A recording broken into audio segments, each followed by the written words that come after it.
श्री शिवाय नमस्तुभयम। दोस्तों, जैसा कि आप सभी लोग जानते हैं कि 22 फरवरी 2026 यानी रविवार को पड़ रही है फाल्गुन महीने की शुक्ल पक्ष पंचमी तिथि, जो बहुत ही खास है। और दोस्तों, ये वो तिथि है जो कि फाल्गुन महीने में रविवार को पड़ रही है। दोस्तों, इसी दिन किया जाने वाला पंडित जी द्वारा बताया गया एक लाल फूल और एक सफेद फूल वाले उपाय आप लोगों को जरूर करना चाहिए, क्योंकि दोस्तों ये एक ऐसा उपाय है जो कि हर दिन नहीं किया जाता। फाल्गुन महीने में जो रविवार की पंचमी तिथि आती है उसी दिन किया जाता है।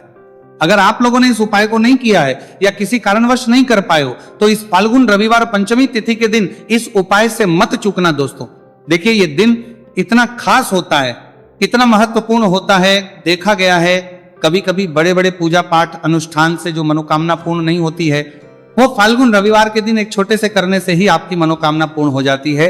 और बहुत सारे लोगों ने इस उपाय को किया भी है और उनको इस उपाय को करने का फल भी जरूर मिला है। अगर आप लोग भी इस उपाय को इस रविवार के दिन करना चाहते हैं तो आप इस उपाय को पहले अच्छे से समझ लेना, सुन लेना, उसके बाद करना।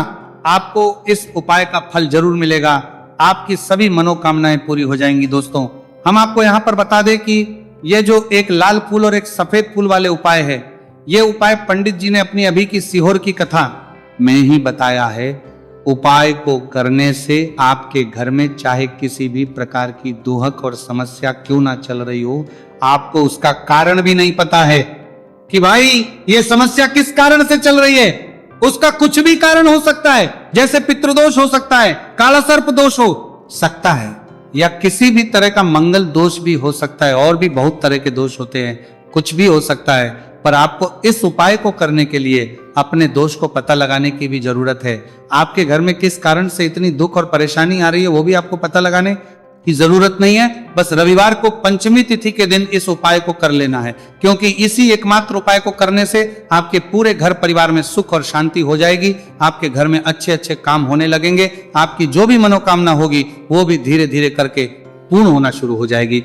अब हम समझते हैं इस एक लाल फूल और एक सफेद फूल वाले उपाय को आपको करना कैसे है, किसको करना है, किस करना है और कैसे करना है। देखो, उपाय बिल्कुल आसान है, बस समझने वाली बात है, ध्यान से समझिए।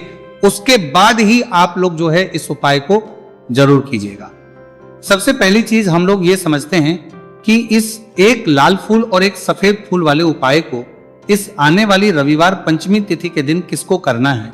तो देखिए, इस उपाय को घर के सभी सदस्यों को करने की बिल्कुल भी जरूरत नहीं है। घर में से कोई एक मुख्य बड़ा सदस्य इस उपाय को करेगा तो उस घर परिवार के सभी सदस्यों को इस उपाय को करने का फल मिल जाएगा। पर वो बड़ा सदस्य कौन होगा, कौन व्यक्ति इस उपाय को करेगा, तो यहां पर देखिए हम आपको बता दें, घर की जो बड़ी माताएं बहनें होंगी, घर की बड़ी माताओं बहनों में से कोई भी एक माता बहन इस वाले उपाय को कर सकती है।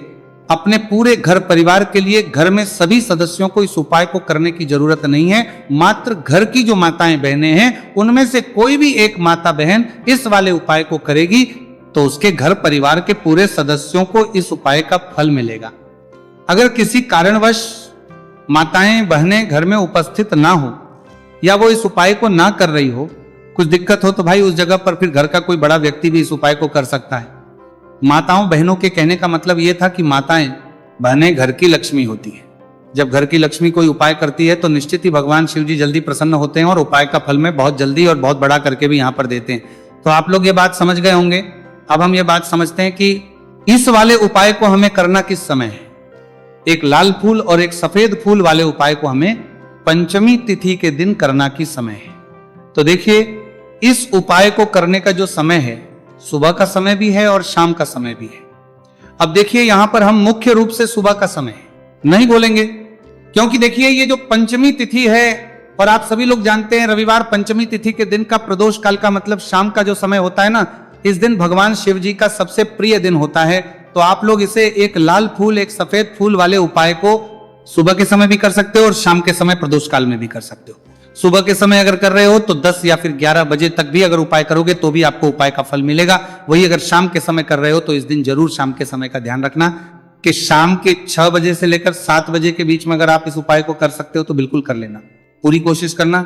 पर अगर किसी कारणवश इस समय के बीच में ना कर पाओ तो रात 8 बजे तक भी अगर आप उपाय को करोगे तो आपको उपाय का फल जरूर मिलेगा। ये बात आपको समझ आ गई कि आप इस उपाय को सुबह और शाम दोनों समय कर सकते हो। मतलब करना आपको एक ही समय है। घर में से किसी एक ही बड़े व्यक्ति को करना है, एक ही बार इस उपाय को करना है, दोनों समय नहीं करना है। आपको जो समय अच्छा लगे आप उस समय पर इस वाले उपाय को कर सकते हैं। तो चलिए जानते हैं इन विशेष उपायों के बारे में। लेकिन उससे पहले जो भी मेरे भाई मेरी प्यारी बहनें आज चैनल पर पहली बार आए हैं या मेरी आवाज आज पहली बार सुन रहे हैं, अगर आप भी महादेव के सच्चे भक्त हैं तो वीडियो को लाइक और चैनल को सब्सक्राइब जरूर कर लें और कमेंट बॉक्स में लिखें हर हर महादेव देखो। अब सबसे पहली बात आती है कि इस उपाय को हमें करना किस लिए है। जैसा कि हमने अभी आपसे बोला कि इस उपाय को करने के बाद आपके जीवन में बहुत सारी खुशियां आएंगी, आपकी मनोकामनाएं पूर्ण होंगी, आपकी धन की समस्या दूर होगी, आपकी पैसों की समस्या दूर होगी। अब देखिए, अगर आप लोग सोच रहे हो कि भाई हमें अपना घर बनाना है पर घर बनाने के लिए पैसा नहीं है, हमें गाड़ी लेना है पर गाड़ी लेने के लिए पैसा नहीं है, हमें जमीन लेना है पर जमीन के लिए पैसों की कमी पड़ रही है, अगर ऐसी ही दिक्कत परेशानी या किसी भी तरह की धन से जुड़ी हुई समस्या या पैसों से जुड़ी हुई समस्या अगर आपके जीवन में चल रही है तो ये उपाय निश्चित ही आपके जीवन में बहुत सारे फल लाकर दे सकता है। इसीलिए अगर आपके घर में बहुत ज्यादा दिक्कत समस्या परेशानी चल रही है, धन से जुड़ी हुई, पैसों से जुड़ी हुई, धन की बहुत ज्यादा कमी आ रही है, पैसों की आवक नहीं हो रही है, तो भाई आप लोगों को इस वाले उपाय को जरूर करना चाहिए। घर में से किसी एक भी बाबे व्यक्ति को अब इस उपाय में करना क्या है वो सबसे पहले हम लोग जान लेते हैं। उपाय की सामग्री हम लोग सबसे पहले जानते हैं कि इस उपाय में किस किस चीज की आवश्यकता पड़ेगी। तो देखिए, उपाय का नाम तो एक लाल फूल और एक सफेद फूल वाला उपाय है, पर इस उपाय में कुल मिलाकर 4 सामग्री हमें लगने वाली, जो कि पंडित जी ने खुद सीहोर वाली कथा में बताया है। और जो हम आपको उपाय बताते हैं वो पंडित जी द्वारा बताए गए होते हैं, अलग से हम कुछ भी नहीं बताते हैं। तो यहां पर हम लोग समझते हैं कि इस उपाय की सामग्री क्या है। तो देखो, उपाय की जो सामग्री है वो 4 सामग्री है, जिसमें से सबसे पहली सामग्री है एक बेलपत्र। देखो, बेलपत्र क्या होती है? बेलपत्र जो शिव की शिवलिंग पर चढ़ती है। दूसरी चीज है एक शमी पत्र, शमी पर शिवलिंग पर ही चढ़ता है। तीसरी चीज है दोस्तों एक लाल फूल, उपाय का नाम है, तो एक यहां पर आपको लाल फूल लेना है। अब ये लाल फूल कौन सा लेना है? देखो, शिवलिंग के ऊपर जो लाल फूल चढ़ता हो उनमें से कोई भी एक लाल फूल पसंद कर लेना और वो कहीं से तोड़कर या कहीं से खरीद कर लेकर आना और उस लाल फूल को उपाय में प्रयोग कर लेना। उसके बाद में एक सफेद फूल का विशेष रूप से ध्यान रखना। जो सफेद फूल शिवलिंग पर चढ़ता हो सिर्फ वही सफेद फूल लेकर आना, इसके अलावा कुछ मत लेकर आना, लेकिन केतकी का मत लेना। तो एक एक मात्रा में ही आपको ये चारों सामग्री चाहिए, एक बेलपत्र, एक शमी पत्र, एक लाल फूल और एक सफेद फूल। ये चारों सामग्री आप लोग तैयार करके रख लें। प्रदोष काल में या सुबह के समय जब भी आप इस उपाय को कर रहे हैं, जैसे ही आपके उपाय की सामग्री तैयार हो जाती है तो क्या हम सीधा उपाय को करने के लिए इन चारों सामग्री को उपाय करने के लिए जा सकते हैं? नहीं। तो यहां पर आपको इस बात का ध्यान रखना है कि हम भगवान शिव जी को प्रसन्न करने के लिए तो जा रहे हैं, हम अपनी मनोकामना को पूर्ण करवाने के लिए तो जा रहे हैं, पर हमें यह दर्शाना बिल्कुल भी नहीं है कि हम सिर्फ अपने फायदे के लिए भगवान शिव जी के मंदिर में आए हैं। इसलिए हम इस उपाय को करने के साथ साथ में भगवान शिव जी की पूजन अर्चना के लिए कुछ सामग्री भी जरूर लेकर जाएंगे। जैसे कि सुबह समय अगर आप उपाय को कर रहे हो, इस एक लाल फूल और एक सफेद फूल वाले उपाय को, तो भाई सुबह के समय आपको 1 लोटा जल लेकर जाना है। जो लोग प्रतिदिन शिव जी के मंदिर जाते हैं, पूजन अर्चना करते हैं, जल चढ़ाते हैं, फूल बेल पत्र सब कुछ चढ़ाते हैं, भाई वो अपनी पूजन अर्चना वैसी की वैसी करना। बाकी जो सिर्फ उपाय को करने के लिए जा रहा है, जो कुछ भी लेकर नहीं जा रहा है, उसे कम से कम 1 लोटा जल अपने घर से भर कर लेकर जाना, अगर आप उपाय को कर रहे हो, है ना। क्योंकि इस वाले उपाय को आप भगवान शिव जी की पूजन अर्चना करने के बाद ही करना। वहीं अगर बात करें शाम के समय की, अगर कोई व्यक्ति शाम के समय प्रदोष काल में इसी नहीं करना वाले उपाय को कर रहा है, तो भाई आपको मात्र 1 घी का दीपक तैयार करना है। ये बात हम हमेशा बोलते हैं, शाम के समय प्रदोष काल में कोई कर रहे हो ना, तो दीपक का विशेष महत्व होता है। रविवार पंचमी तिथि दिन का प्रदोष काल में जो भी व्यक्ति दीपक जलाता है ना भगवान शिव जी के मंदिर में, भाई उसके जीवन से सारी दुख और परेशानियां भी दूर होती हैं। तो भाई इस दिन दीपक का विशेष रूप से ध्यान रखना आप लोग। अगर आप इस उपाय को शाम के समय प्रदोष काल में कर रहे हो, है ना, ये जो दीपक आप लोगे ये आटे का लोगे, जो आटा आप गूंद दोगे उसके अंदर कुछ भी मत डालना, मात्र साधा आटा लगाकर उसे तैयार कर लेना और एक मीडियम साइज का दीपक तैयार कर लेना। दीपक ना ज्यादा छोटा हो ना ज्यादा बड़ा हो, है ना। उसके बाद में दीपक आपका तैयार हो जाए तो इसके अंदर जो बत्ती रखोगे वो गोल बत्ती रखोगे। देखो, गोल बत्ती भी 2 तरह की होगी, एक बाजार की और एक घर वाली। तो कोशिश करना अपने घर में जो रुई रखी हुई है उस रुई से आप लोग एक गोल बत्ती अपने ही हाथों से बनाओ, उपाय का फल अच्छा मिलता है। भगवान शिव जी जल्दी प्रसन्न होते हैं जब हम किसी भी उपाय को अपने हाथों से परिश्रम करके तैयार करते हैं। तो आपको उस दीपक के अंदर एक गोल बत्ती रख देनी है।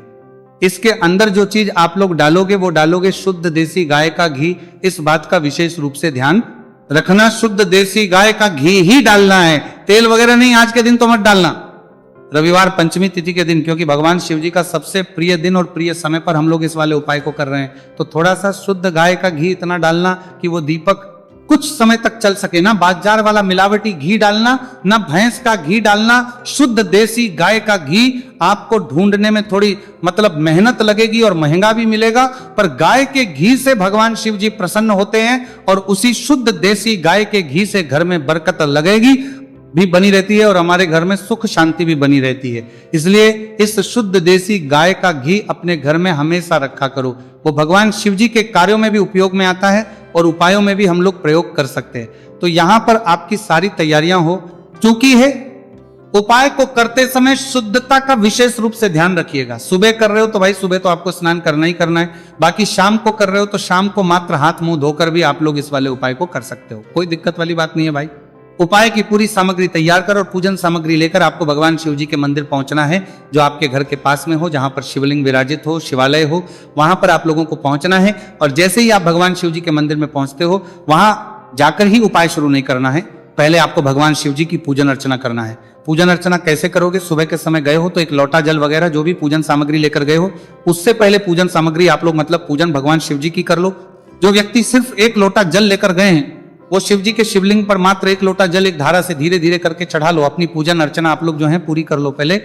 उसी के बाद अगर आप शाम के समय कर रहे हो तो पहले जाकर बैठना है।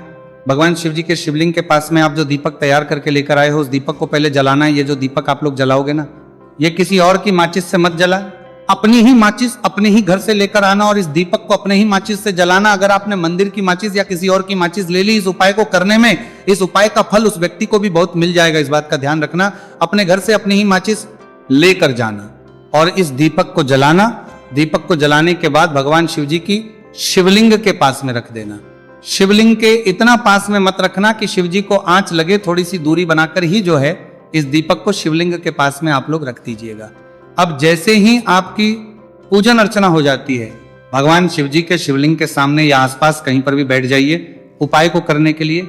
और उपाय को करने से पहले आप लोग अपनी वो चारों पूजन सामग्री निकाल लीजिए। उपाय की जो सामग्री है वो निकाल लीजिए और भगवान शिव जी के शिवलिंग के ऊपर एक माता अशोक सुंदरी जी का स्थान देख लीजिए। माता सुंदर जी का जो स्थान होता है वो जलाधारी के ऊपर होता है, जलाधारी के बिल्कुल बीचों बीच में होता है। आप लोगों ने देखा भी होगा शिवलिंग की जलाधारी होती है, जलाधारी के बिल्कुल बीचों बीच का जो स्थान होगा वो माता अशोक सुंदर जी का स्थान होगा, क्योंकि यहीं पर हमें ये जो है उपाय को करना है। सबसे पहली चीज, अब हम उपाय को करना शुरू करते हैं। आप सबसे पहले अपनी एक बेलपत्र उठा लो।